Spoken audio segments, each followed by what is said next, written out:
All right. Welcome to our last final referee development series. Today we are covering foul play. So this is a partnership between PNURS, Pacific Northwest Rugby Referee Society, and the Seattle Seawolves, my gracious leaders. Fair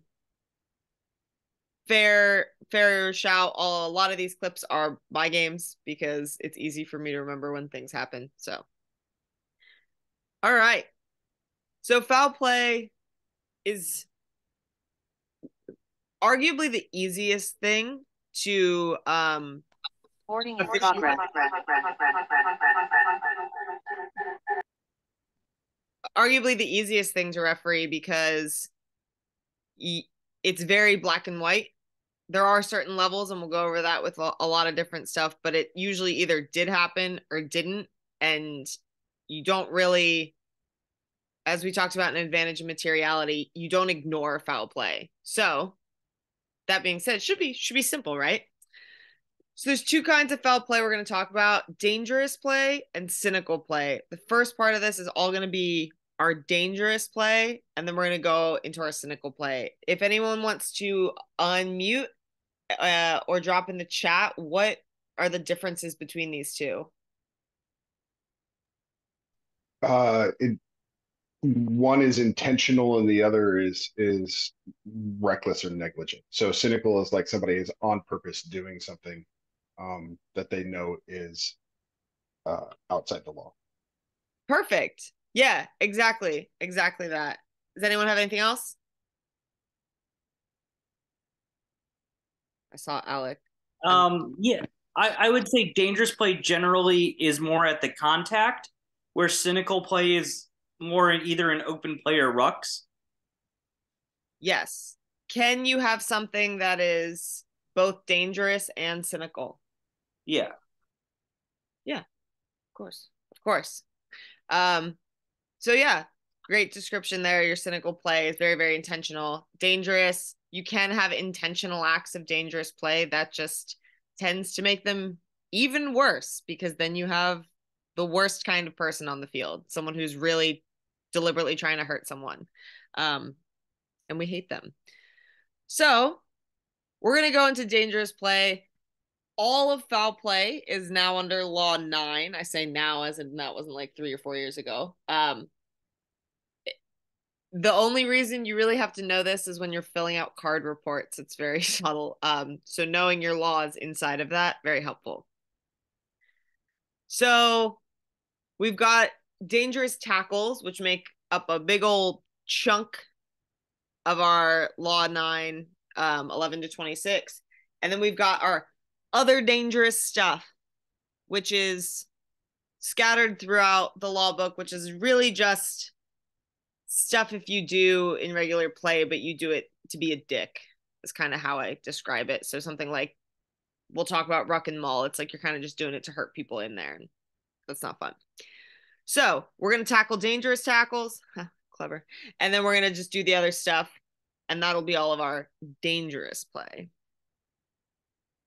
Excellent. So dangerous tackles. Over the shoulder tackles are not inherently illegal, except in sevens, U19, there's head contact. Or if there's anybody who is watching this and their union is doing a sternum height law trial, then obviously it would.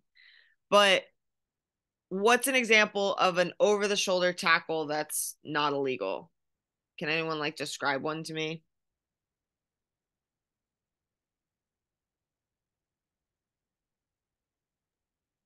If you can't, that's fine. So I'm thinking like a seatbelt tackle, but doesn't make any contact with that crease of the neck, right? It's just on the outside part of the shoulder.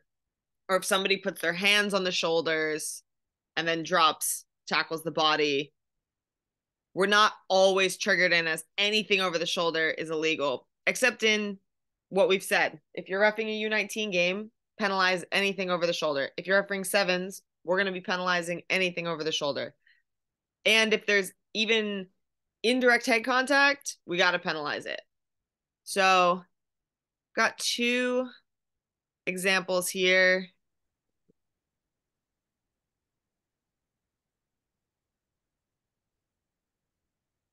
So this tackle is over the shoulder.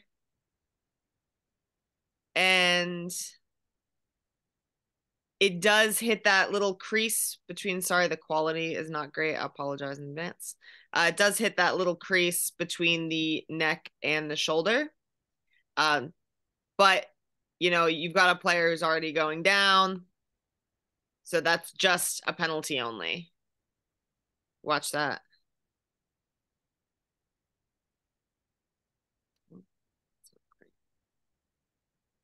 So over the shoulder, high enough up that it makes that little bit of neck contact. Everyone's going down. Penalty only. Happy days.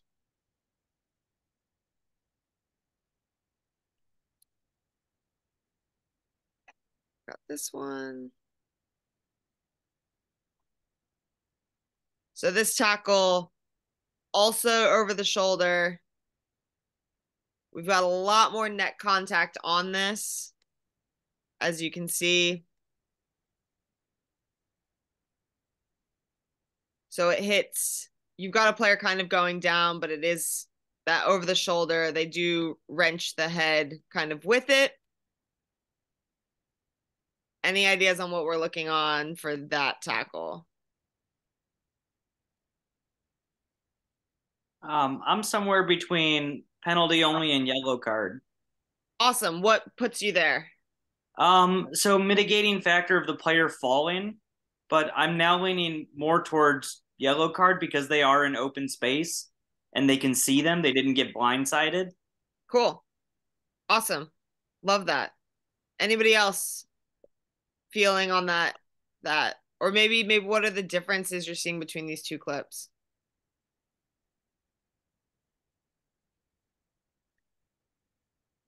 No worries. If you don't answer, I'm not going to put the same people under pressure all night. So, I mean, the big one for me is that in the second one, even if white 12 hadn't gone down, I guess that's not 12, that's 14 or something.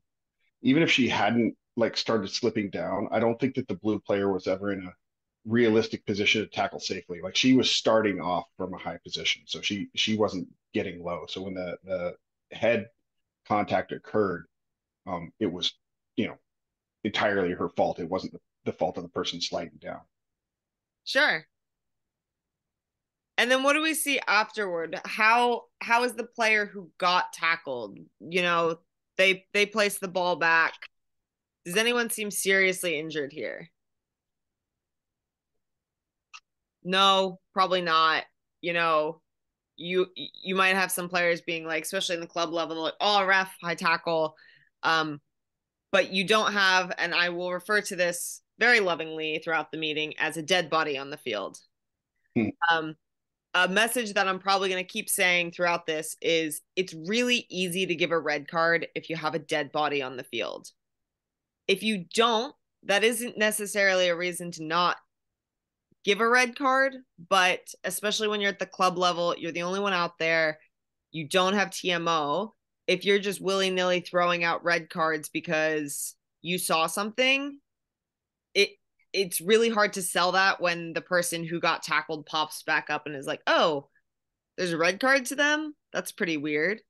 So this, yeah, yellow card here if you're at penalty only, especially in the club level because of what you've seen and what Alec and Jeff described. That's awesome. You back up your statements with the facts that you've seen and tell a story that makes sense. Totally happy for that. Okay. So just a note, it's usually pretty rare to have an over-the-shoulder tackle that's not somehow dangerous. When in doubt, penalize an over-the-shoulder tackle. Tell the players, you know, penalty, just get lower. Nobody's ever going to fault you for prioritizing player safety. Oh, no, go away. You're not supposed to play. Okay. Probably everyone has heard of the head contact process by now. It's a really complicated process. It's not that complicated, but it seems really complicated. And as referees, we like to overcomplicate it. So it is a process in which we use to determine a sanction with a dangerous tackle that makes head contact. So these are the simple questions that we go through. Was there head contact? Yes or no? If yes, was there foul play? Foul play, either your tackler is leading with a shoulder, reckless, always illegal, or upright. That would indicate, yeah, there is foul play because the tackler is at fault for this head contact. Degree of danger, a couple little buzzwords we like to toss out. Is it direct or indirect? High, not high. We don't like the word medium force because that's just very, very weird. So usually high or not high or low. And what's the degree of danger? So not even going to the little chart or overthinking it. If I described something as direct head contact with high force, what comes into your mind? You can drop it in that chat. You can unmic, whatever. Red card. Yeah. Yeah, 100%, right? You're like direct head contact, high force.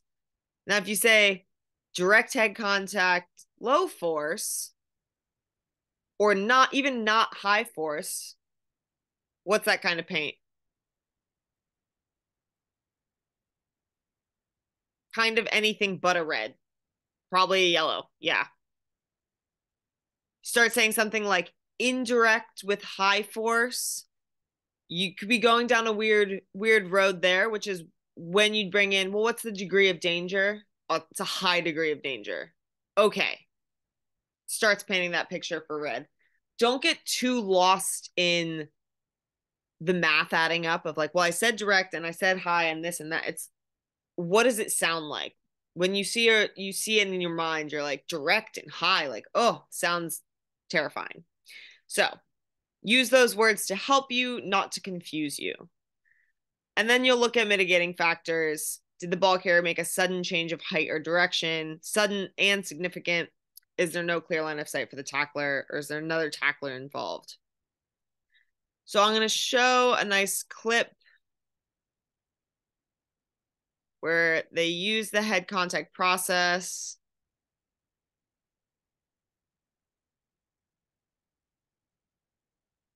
So we have this tackle by the French player. Referee comes back and goes to TMO, which, we wish we all had, but we don't. So when we go up to TMO, we get slow-mo.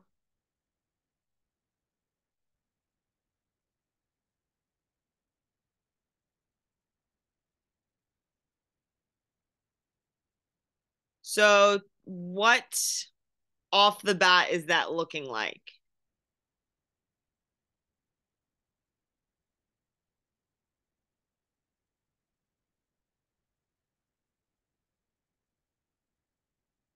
And don't worry about being too technical here. If you can say it looks like a big ouchie, it looks like all kind of bad, looks terrible. What's your gut reaction when you see that? Red card, yeah. Maybe. Yeah, I would say yellow card because she made an attempt to um move her hands because she realized that she made the high tackle. Okay. Okay. Love that. Yeah, stuck between a red and yellow. Easy. So we're kind of on the all over the board with it, which is not all over, right? We know it's a card. It's definitely a high tackle. With TMO and 25 angles, this referee team at the highest level, right? Holly Davidson, went through the process and landed on red card. Fantastic. If you're out at a club game and you see that happen, you see it happen once. And we kind of talked about what's the scenario look like. That player gets back up. So if I'm at a club game, I'm probably giving a yellow card here. The important thing though is you do get it live, get the penalty live, and just get the blue player, hey, you have to get your body height lower because you trigger in here that this player's body height is really high. She's standing completely upright. And that's where we have a big issue. If she was crouched at all, I'd be a lot happier, but she is just leaning into it, driving up, and you've got head contact. So head contact process is great when you're working with a TMO. When you're not, though, learn the words in the head contact process. But like we said earlier, don't go throwing out red cards because you pulled out 3 words of the head contact process and you're going to now give a decision in the middle of a Saturday and everyone's like very confused on why that player is getting a red card. We all happy with that? Yeah, I'm happy with that. So moving on.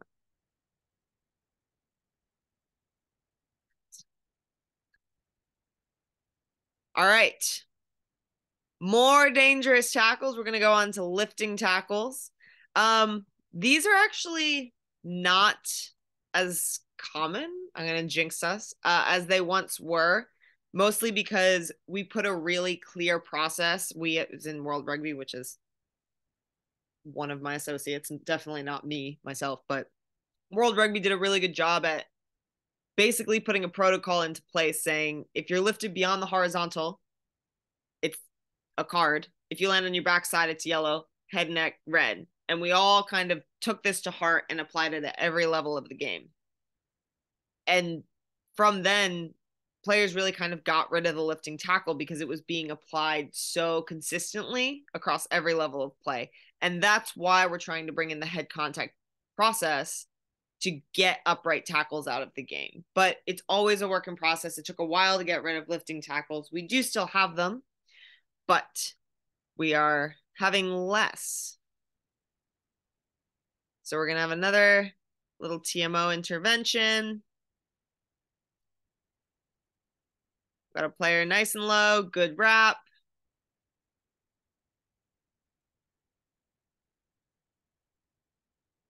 Lift beyond horizontal. And so what I mean by beyond horizontal is midline of this player's body. Like this would be fine. Now hopes to take the top job himself. Can somebody mute? The Constitution should never be president of the United States. Thank you. So a good trigger is this elbow up from the England player. Once you see that elbow up, it's probably a pretty good sign that somebody's getting lifted. But it's not always a surefire thing. So they got nice elbow up. This player's definitely beyond the horizontal, legs above shoulders. Driving down. Where does he land? I'd say on his back. If you say on his shoulder head, I'm not going to fault you at all. Because it's definitely pretty close to that. So again, with TMO, this team of 4 came up with a yellow card. You say that's head shoulder. I'm happy with a red. Got another one. So you see it right there in the background. We'll get a couple more angles.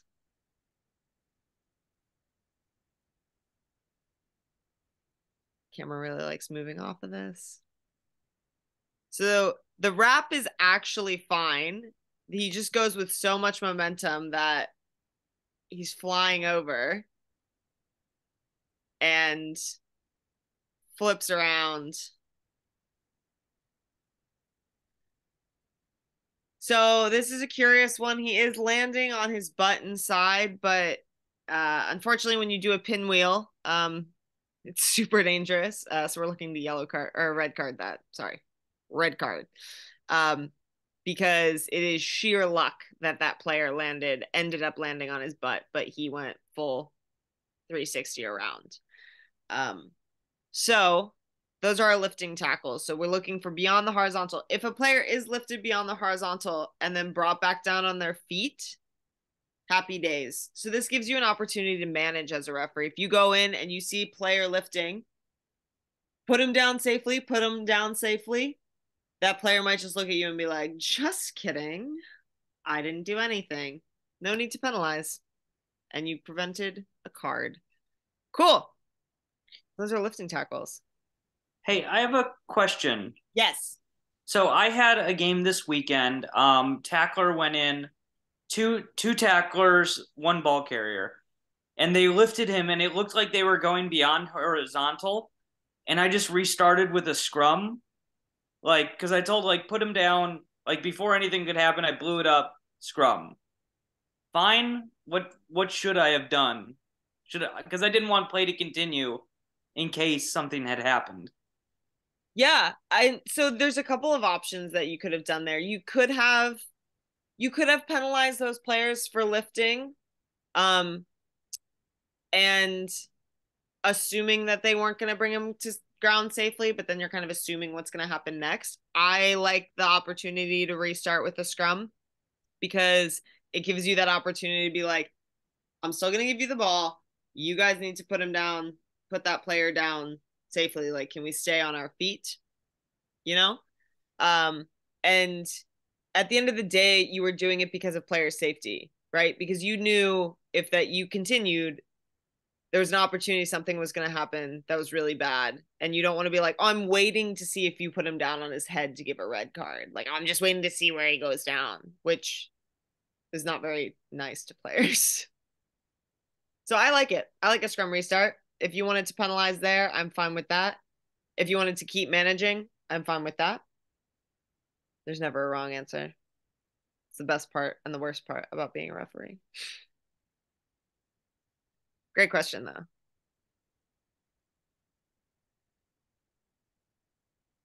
Okay.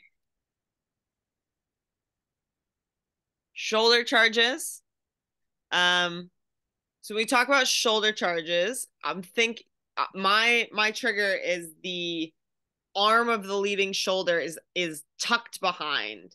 So there's a couple times when a player will go out, like if you remember your playing days, when you're making a tackle, you're triggered to hit with the shoulder and then wrap around. And there's a couple of times where players will have such a good hit that they don't have the opportunity to wrap. That's not illegal. They make a big hit and they bump somebody off 5 meters and then their arms wrap around nothing because they're like, wow, that player went flying. I've seen it. I've had it happen to me. It hurts. It's great, but it's completely legal. So when we talk about shoulder charges, we're talking about that arm being tucked behind. That arm is never going to come out and it's never going to wrap. That player's just going in with their shoulder. A lot of the times we're seeing this with submarine tackles, which are a nice little name that we call when somebody's diving at the legs of a player. So we've got this lovely player here in blue. Sorry. So comes across, has that right arm tucked behind, and just dives in. There's no attempt to wrap there, and he's just diving at the legs. I know with that there was a bit of a hubbub a couple of years ago where we talked about targeting the joints.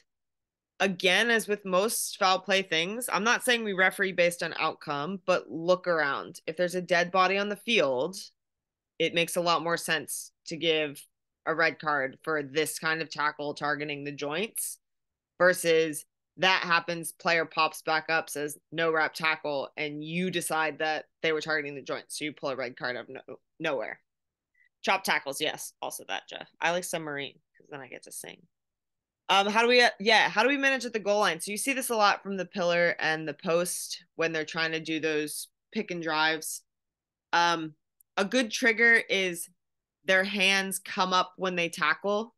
So they're trying to wrap. A lot of the time they're not successful. If they have hands on the ground in that 3-point stance and they keep their hands on the ground, there's no chance they're wrapping. But a lot of times we see this. Those players are making an attempt to wrap, and it's what we said earlier. There's a big bump off, and they don't get a chance. So trigger is hands up off the ground instead of hands on the ground and tucked behind. And another theme we're going to have with foul play is don't go hunting for it. And what I mean by that is foul play should leap out at you. Everybody has seen it. So don't look too closely at every single player on the goal line and try to be like, your hand was on the ground for half a second. Oh, shoulder charge, etc. Instead, just be like, cool, great. Yikes, that one was not okay. Advantage. Or just call it. I really tried to find more of these, but see, there's just not that many. Okay. Moving on, you know what's great, guys? We're still at dangerous tackles. Isn't that fantastic? There's so many kinds of dangerous tackles. So many. So off the ball or late hits with an off the ball hit, who initiates the contact? And is it worth drawing attention to? So we're going to be looking at one of these white defenders taking out Scotland 6. Blink if you saw it.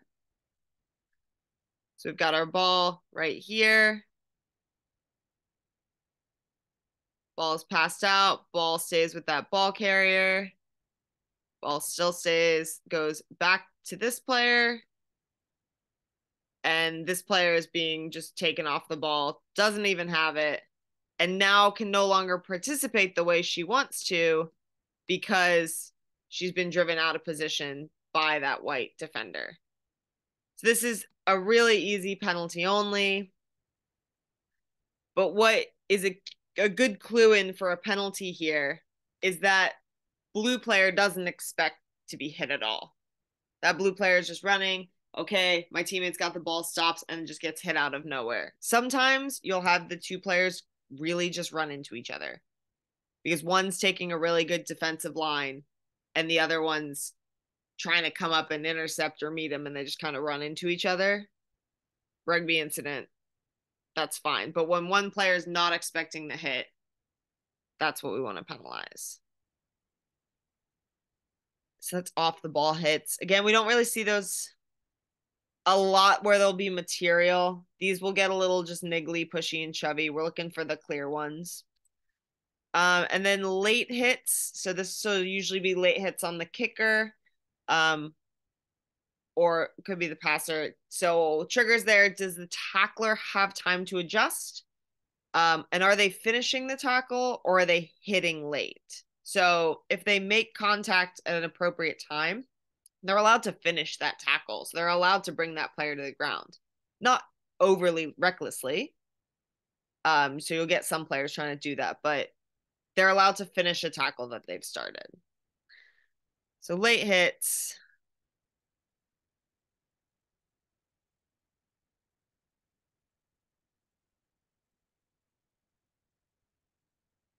So here on the white 10,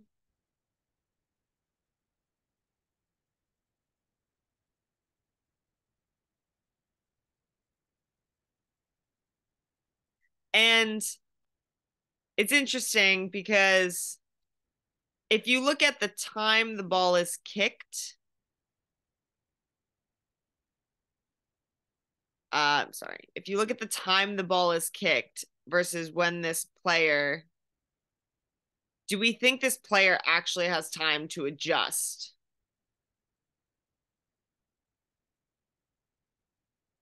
I won't be able to see your comments.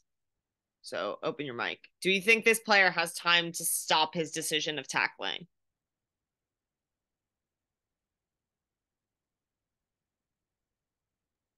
I would say no, especially with the speed that they're running at.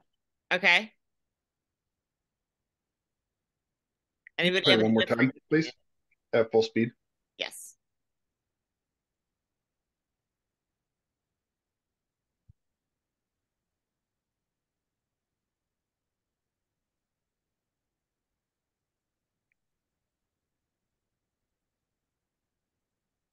Regardless of late hit, that's definitely high.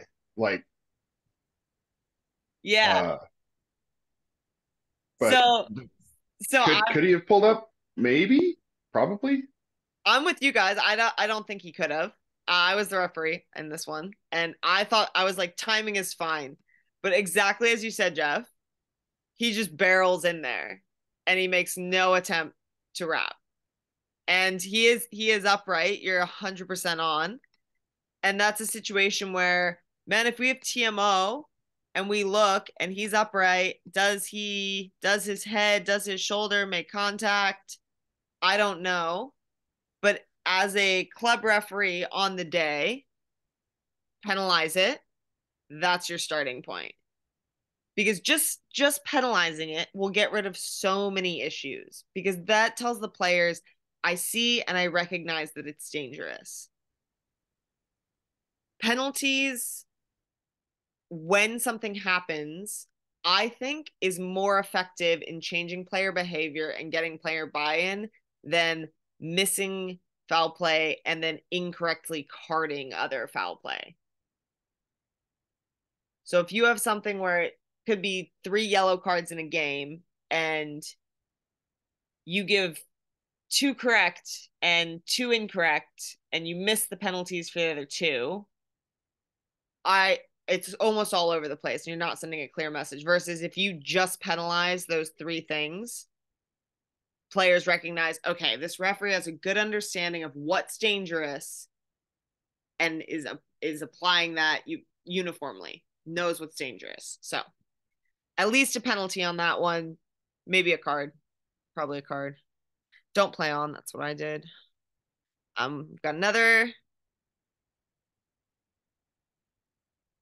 kind of situation. We will get a slow-mo on this.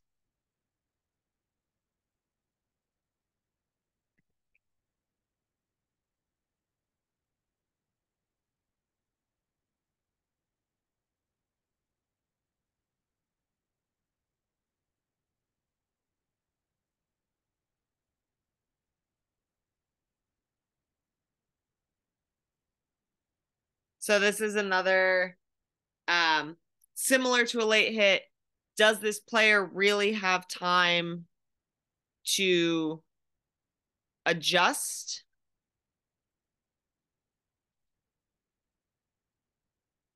Probably not. They're jumping up.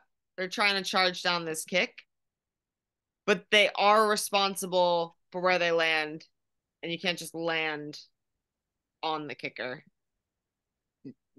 Yeah, exactly. Whether or not he had charged that ball down is immaterial to the fact that he was going to run into Liam Williams there. So, 100%. was, yeah, the yeah. 100%. And so that one, yellow card again. If you're a million times, just penalize it. Get the penalty right. Go through your process. If you want to give a card, if you think it warrants a card, cool, but get the penalty. You can't just jump into someone. Cool.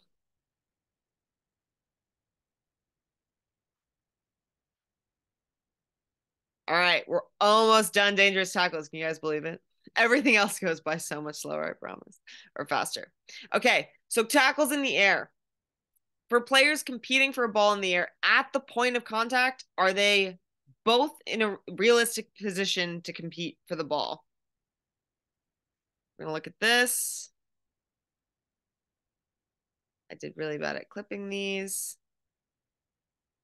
Sorry. Here we go.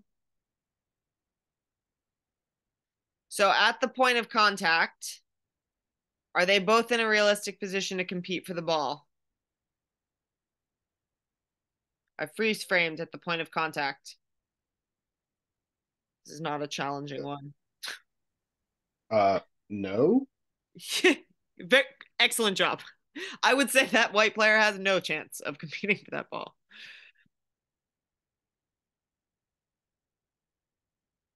There is a bit of, we could probably sit here and debate what happens beforehand, but that's not what I'm here for, because I'm just here for the clean, nice pictures. At that point of contact, are they both in a realistic position to keep from the ball? If yes, it's a play on. If it can end badly afterward, sometimes that just happens. But if at the point of contact, they're both in a realistic position to get that ball, it's a play on. It's a good contest. If they're not, and the player lands on their feet, penalty only. If they land on their backside, it's a yellow card. And if they land on their head or shoulder, we're looking at red card. So keep it stupid simple. And as there's a contest for the ball, you look, instead of watching the ball, watch the two players jumping. Look at their bodies at that point of contact. Do they both have a fair chance? If they both have a hand on the ball, yeah, it's a fair contest. So we're going to play on. Cool. Great. All right. That covers dangerous tackles. So what we've hopefully learned is there's a lot of very dangerous ways to tackle someone. Sometimes it's getting it wrong. Sometimes it's doing it intentionally, like a shoulder charge. But look at the picture, look at the surroundings, and at least get it as a penalty. So go out there, really try to get that is foul play, that's a penalty. Worry less about, am I carding it? Is it a red card? Is it a yellow card? Because you can gather that information after you get the right picture. So get those right pictures of what is foul play, and then we can move on. Does that make sense? Dangerous tackles. Excellent. We're going to breeze through this other stuff. Dangerous play in a ruck or maul. A lot of this is charging in or making contact over the shoulder. So just go in with this. Similar just to our shoulder charge picture, we've got that arm tucked behind. You'll see that's back there. Player making no attempt to wrap as he's coming in to that ruck.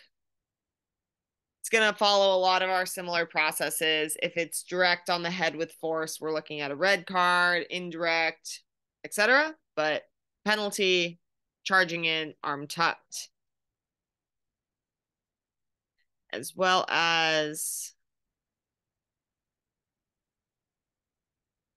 what we love to call a neck roll, which is clearing a player out by the neck. So you'll see this white player has a hand on the black player's neck and is using their neck to remove them from the ruck. So the key word we like to say is moved by the neck. Dangerous, obviously, penalty only. In sevens, we're a bit more strict, and it's almost always a yellow card. So your dangerous play in a ruck or maul, pretty similar to dangerous tackles, just like into a ruck or maul.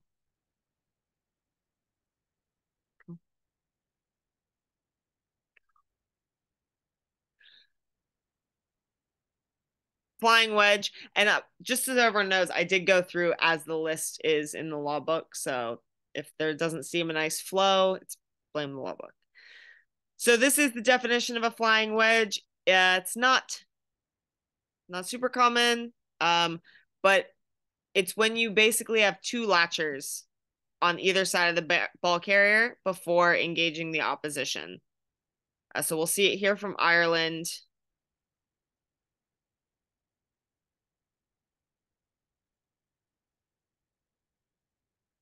So we've got the ball carrier in the middle of this, gets the ball.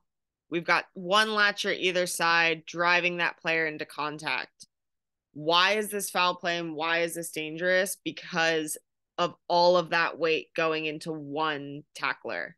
So you are allowed to latch, but you cannot have two latchers.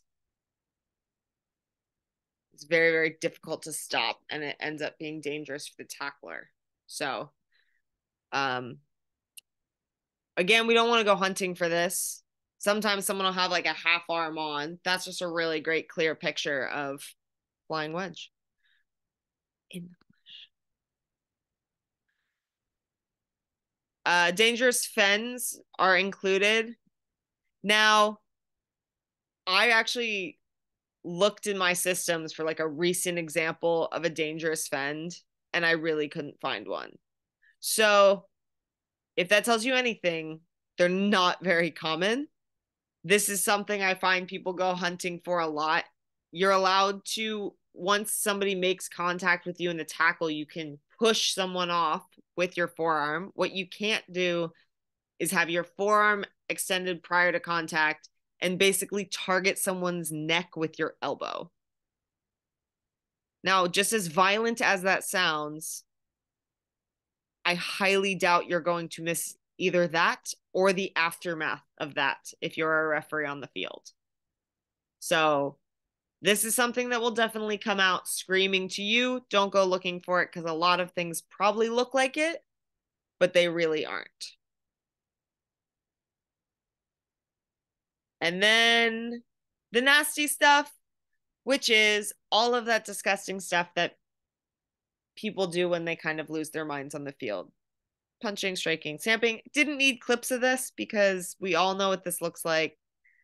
And when you see it, trust me, a lot of people will notice. I actually had an incident yesterday where people were claiming that somebody was punched, but there wasn't a big hullabaloo. And I'll tell you right now, I don't know anyone that gets punched in the face and then just quietly gets up and is like, oh, that guy just punched me. Nobody is that calm on a rugby field. So if something like this happens, there's probably going to be some sort of retaliation afterwards. So don't go hunting for this. If it's going to happen, it's going to happen and everyone's going to see it.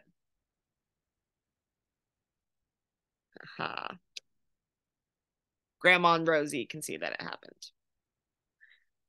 All right. Whew. So that was our dangerous play. Does anybody have any questions on dangerous play?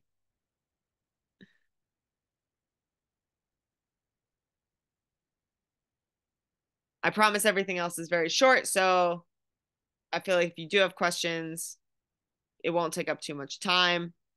I've got one, not so much a question as a comment. So you were saying like if you see foul play, like get it out, like at least get the penalty.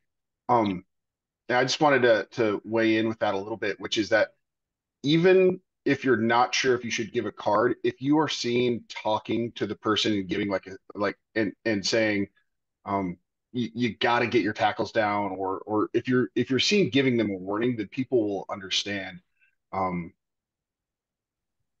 Yeah, where you're coming from. 100%.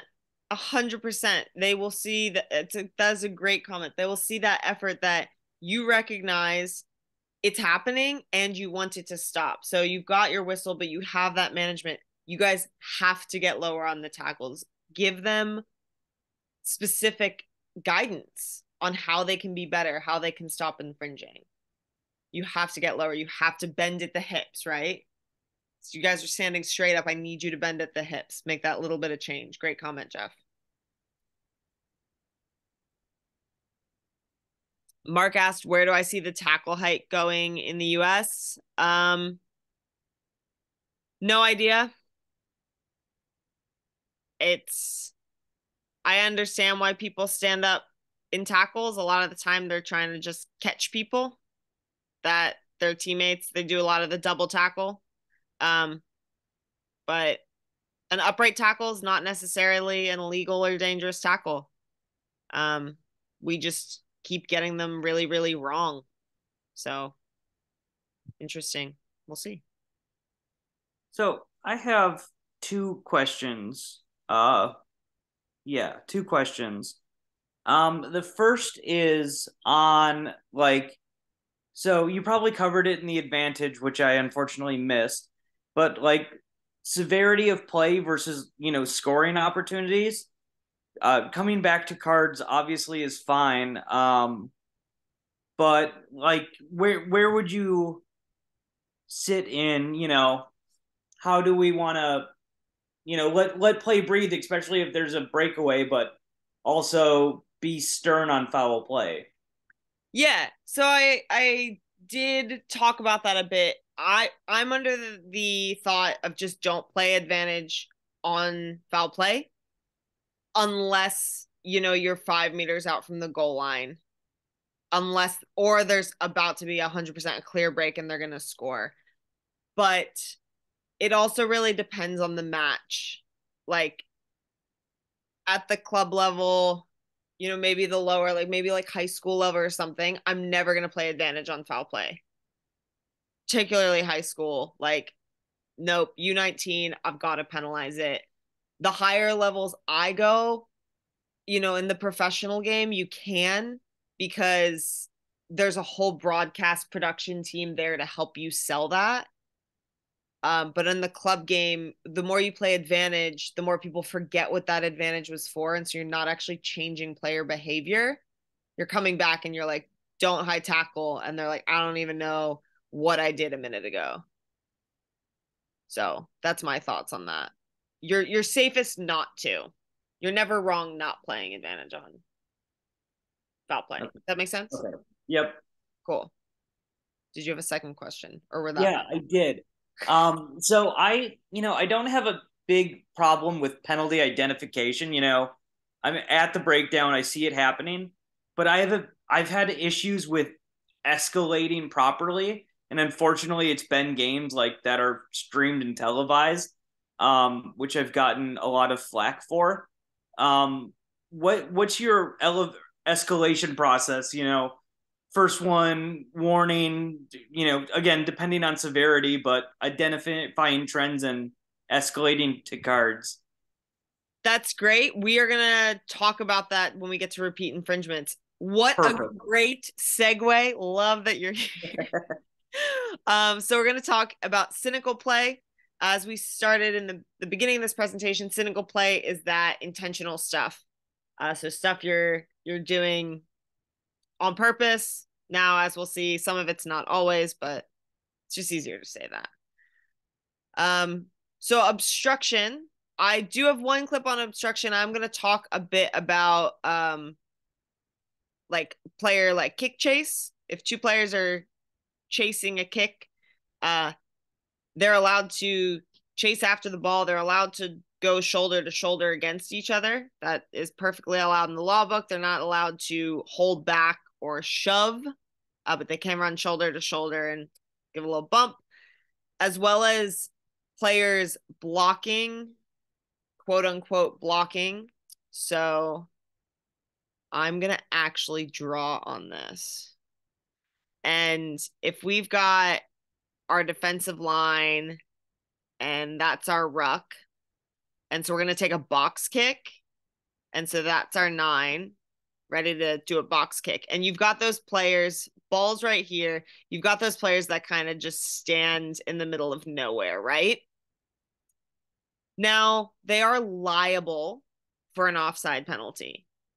But if they're in line with the ball, or, they're kind of just there, they're also allowed to stand their ground, as well as they're allowed to brace for contact.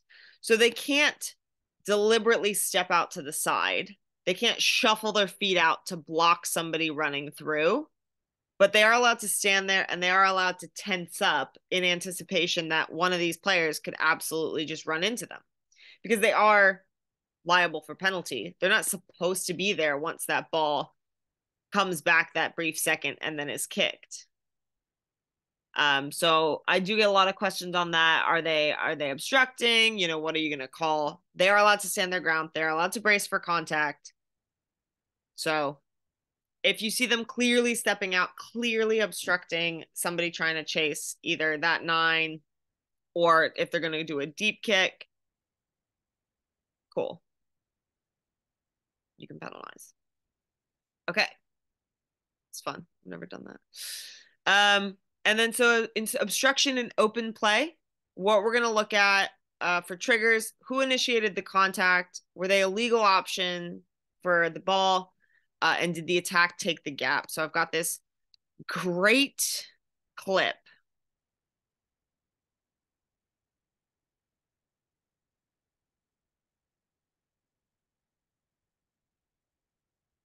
So we got a nice reverse angle.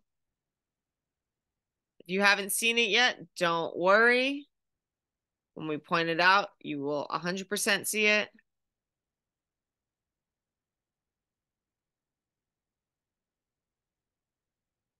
Okay. So this is probably our best angle. We're looking at the actions of this white player as they run up, they initiate contact with the blue defender. The ball, they are a legal option for the pass right now. Once it's passed, no longer a legal option. Initiates contact with the defender. And then white actually takes that gap that's created by that blue player no longer being there. So here's a better angle where you can see white is taking this gap. That gap would not have existed if this blue defender was allowed to cover as she was meant to. So that checks off all of our checklists for obstruction. Once it goes behind, not in a legal position to catch the pass, clearly initiates the contact, and white takes that gap. So that checks all our boxes off for obstruction. We would take away that try and come back for a penalty against white. This is difficult to see when you're refereeing out just on a local Saturday pitch. What really helps me is, did the attack take a gap that came out of nowhere? So I'll usually see those, you see those dummy runners all the time, but if you see somebody sneak in right behind a dummy runner, that's, for me, that's what I use as my trigger for obstruction. Because usually, sometimes they're really good, but sometimes it's just like, there was no gap. How did you get there? This is very difficult to see live, as this went to TMO, and the TMO was fortunately the one that caught it. So do your best, look for your triggers, and it's very hard to see from the field, so best of luck. Okay. Unfair play. So we're talking about intentional infringements, as well as where these intentional infringements happen. So a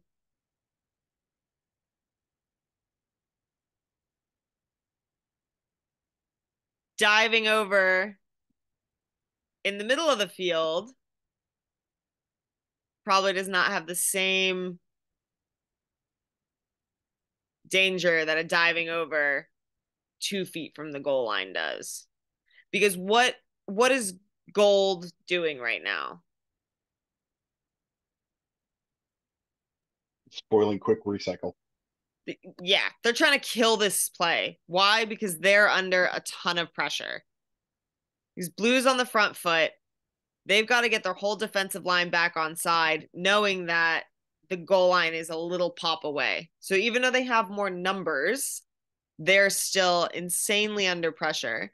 So this gold player does whatever necessary to try to kill that quick ball and allow more time for more defenders to come. So this is what we look at as unfair, cynical play. This is a very intentional act to kill that ball. This is an easy yellow card. With infringements close to the goal line like this, we sometimes will pop up the idea of a penalty try.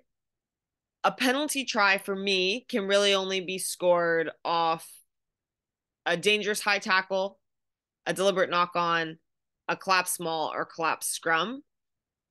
Why I wouldn't give a penalty try here is because I am assuming too many things that have to happen next. Blue needs to secure this ruck. They need to be able to pick up the ball and then either score it or pass it to someone who catches and scores it. And that's just a lot of things to happen for a penalty try versus, you know, if you have a deliberate knock on for a penalty try, all that player had to do was catch it. Like one step. This is like, well, there's like 3 steps, you know?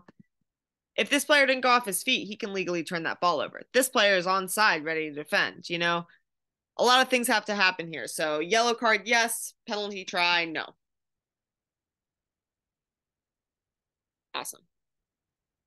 Intentional, not 10 meters. Yeah, 100%. If somebody deliberately isn't going back from a penalty kick, they haven't retreated the full 10, they're going like 2 meters, and then they're like, you know what? I'm going to tackle this person. 100%. Intentional act, doing it just to ruin the other team's play. Time wasting, we see a bit more in 7s, but it is in the law book, so I left it in there. This is not a 7s presentation, though. Deliberate knock on. So in 15s, a deliberate knock on, we look, can they realistically regather the ball? If they have a realistic chance of regathering it, which means it comes up and they either bobble it or it goes straight up and they really almost get hands on it and they just are unlucky to not, it's just a knock on. It's just a scrum. But if they don't have a realistic chance to regather that ball, we're looking at a penalty. Then the next question, does it prevent a line break? If it prevents a line break opportunity, we're looking at a yellow card. If it prevents a probable try, we're looking at a yellow card penalty try. So I've got 2 deliberate knock-ons here.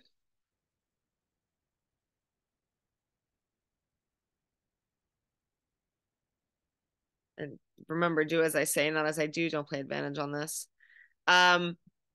What do we think of the opportunity for a line break here?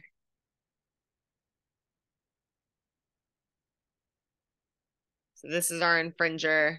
They've got like a gajillion on 1. Yeah. They've got 1, 2, 3, 4. They have a 4 on. I'm going to be nice and pretend there's another defender out there for my ego. They have a 4 on 2,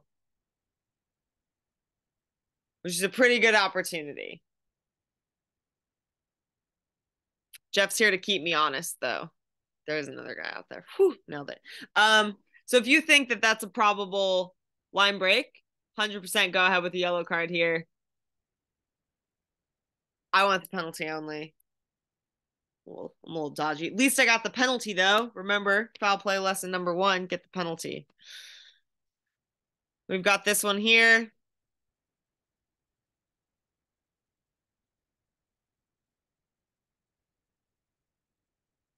No chance at regathering that ball, even though it may be very close to her when she hits it. She's definitely not going to regather that. Does it prevent a line break? She is the only one in that channel. Yes, no, maybe. Leave that for your judgment. At least get the penalty. We love getting the penalty.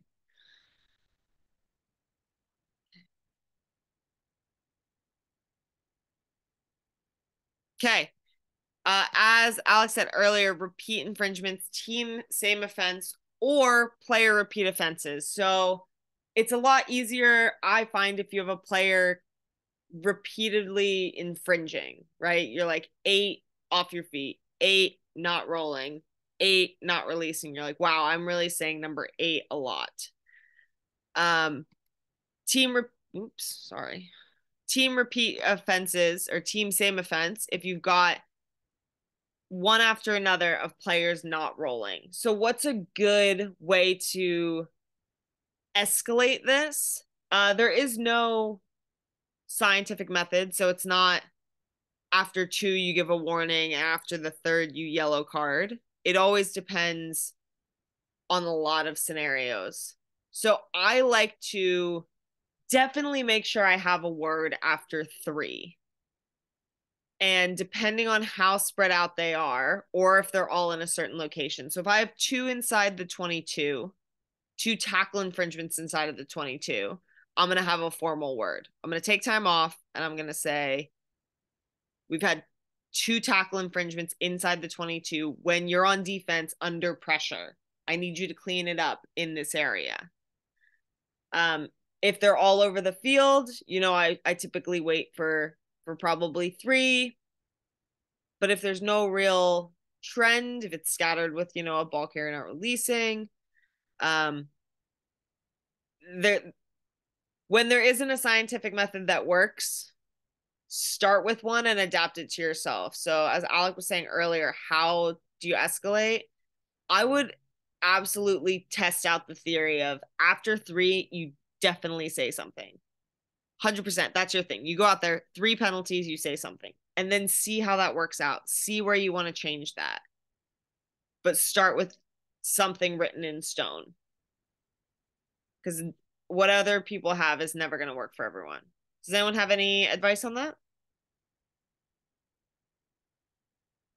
What you guys do?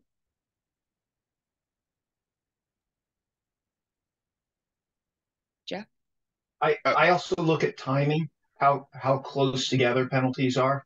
Yep. Love that.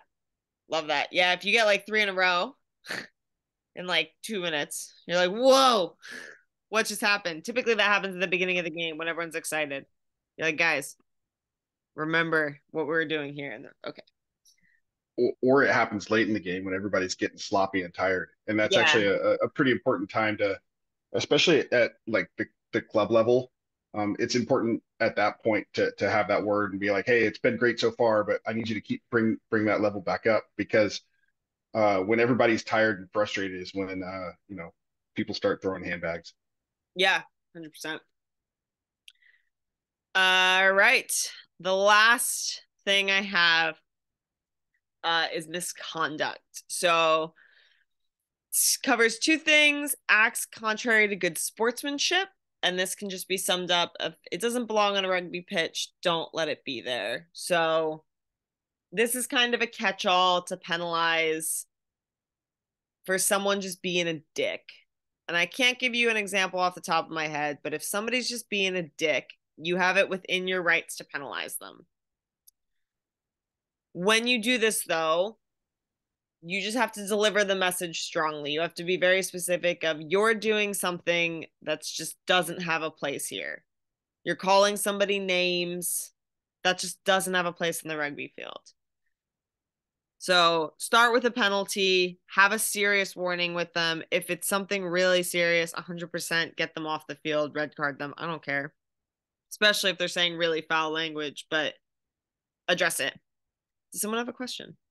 So I was going to say that, one of the things that it's not unusual to hear is you'll hear somebody drop the N word. Yeah. And it's, if you don't have like a clear, like even if somebody is saying it conversationally in a way that you can tell that they don't mean it as something hurtful, like you'll hear this sometimes, with people of color saying it to each other. But even if you just hear it, like I will blow the whistle and I'll just say, hey, listen, I just heard some racially charged language.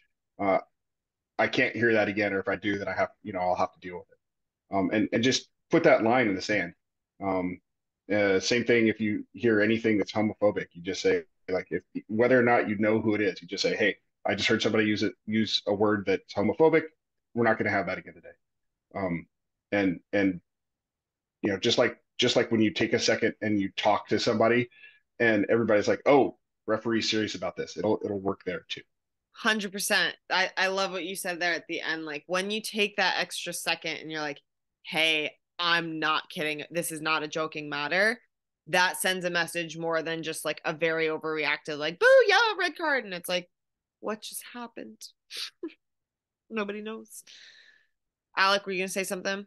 Yeah, no, I really like what he just said. The only exception, like I zero tolerance if it is directed towards someone. Like, no, you're done. Like, We're not doing that today. Yeah.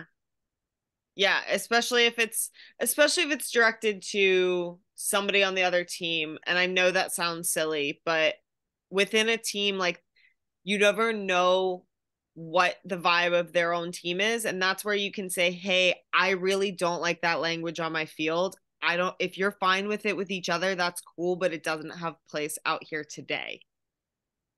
The last thing I want to talk about is referee abuse. So I'll preface it with referee abuse has no place on the field. Okay. Nobody should be abusing the referee. I do want to add, though, that while we think we make mistakes, we are human, players are also human. So if you go out there and expect nobody to ever be exasperated with a call that you make, you're absolutely joking yourself. Players react, especially when they've been running around for 80 minutes. They're tired, they're exhausted, things aren't going their way because their team's not doing well. And then you make a call that you've seen a different angle from. A player's seen a different angle. And the player's like, what was that? Sometimes it falls on you as the referee to absorb some of that pressure and just say, just take a breath. That player usually recalibrates, but it's natural for their first reaction to be panic and exasperation because they're very stressed. They've just been running around. Like, they're human. Respect is a two-way street. You have to respect the players that are out there. I think it's really funny when people say that a referee game can't happen without referee game. A rugby game can't happen without a ref. I think that's a joke because it did used to happen and it can absolutely happen without a referee. But what it can't happen without is two teams. So if you want to go referee a game and stand out there in the middle of a pitch with a ball by yourself, it's going to be a lot more boring than if you're not out there and the teams are like, we'll figure it out ourselves. So respect the players that are out there, respect the work that they've put in. And then my last little bit of that is don't confuse respect for worship. Again, players are human. You're not better than them. You're just doing a different role in the game.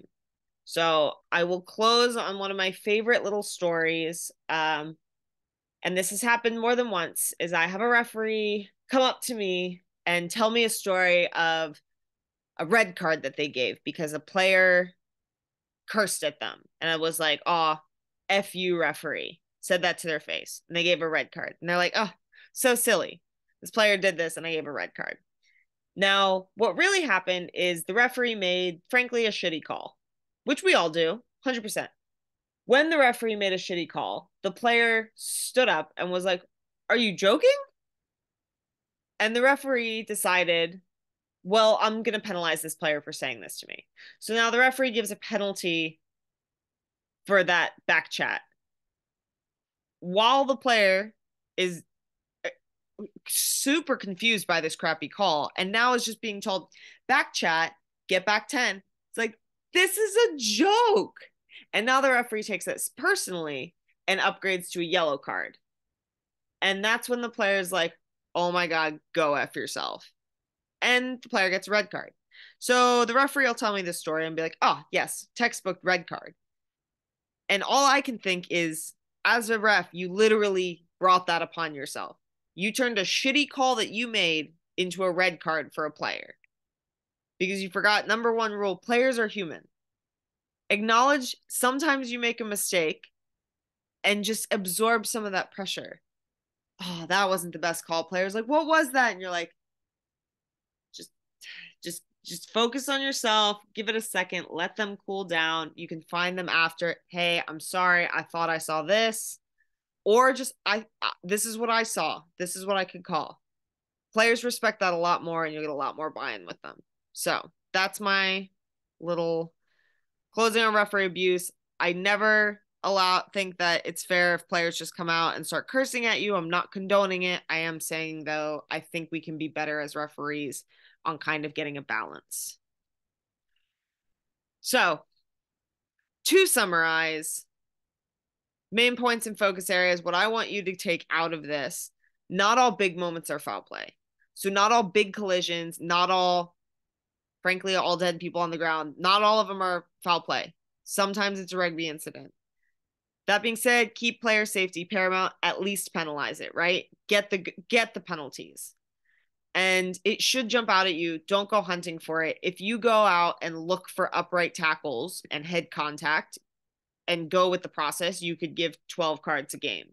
But nobody needs that. So it should jump out at you. And a dead body is a great indicator of foul play, but not always. So that's all I have for you guys tonight. Thanks for sticking in there. Thank you, particularly Alec and Jeff, who talked to me during this hour. Otherwise, it'd be very lonely. And Chantel as well. But thank you for everyone that came on. Thank you for everyone that's going to watch this replay. Really appreciate it. I'm going to stop my recording.